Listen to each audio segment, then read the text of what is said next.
ఒక చిన్న గ్రామంలో విహాన్ అనే 10 ఏళ్ల బాలుడు ఉండేవాడు.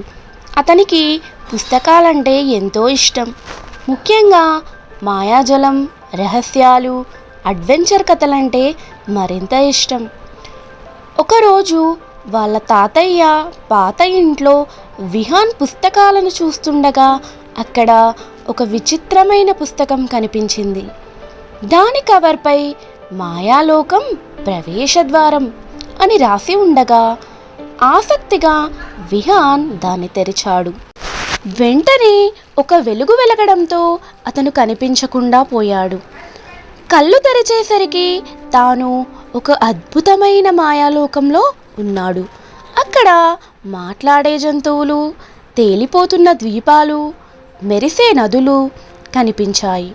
విహాన్ ముందుకు నడుస్తుండగా లూమా అని చిన్న పక్షి రెక్కలతో ప్రకాశించే మాయా పరిశుద్ధ దేవత అతనిని ఆపి, "నువ్వు ఇక్కడికి ఎలా వచ్చావు? ఇక్కడి నుండి వెళ్ళాలంటే మాయారత్నం తెచ్చి జ్ఞానవృక్షం వద్ద ఉంచాలి" అని చెప్పింది. విహాన్ తన ధైర్యంతో ఆ రత్నాన్ని వెతికేందుకు బయలుదేరాడు. అతను ముందుకు వెళ్తుంటే మాట్లాడే సింహం అతనిని అడ్డగించింది. "నువ్వు నిజమైన ధైర్యవంతుడివా? అయితే ఈ సమస్యను పరిష్కరించు" అని పరీక్ష పెట్టింది. విహాన్ తన తెలివితేటలతో ఆ పరీక్షను ఎదుర్కొని సింహం నుంచి మాయాపటాన్ని పొందాడు. అతను అడవిలోకి వెళ్ళినప్పుడు చెట్లన్నీ మనుషుల రూపాలలో కనపడ్డాయి.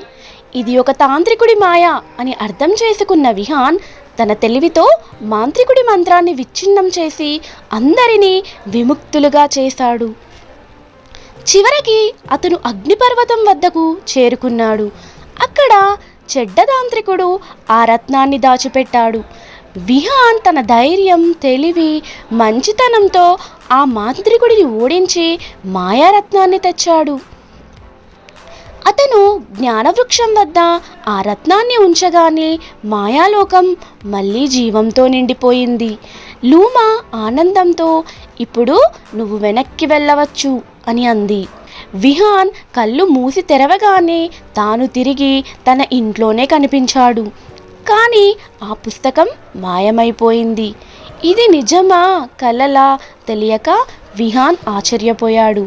కానీ అతనికి తెలుసు, అతను నిజంగా ఒక మాయాలోక ప్రయాణం చేసి వచ్చాడని.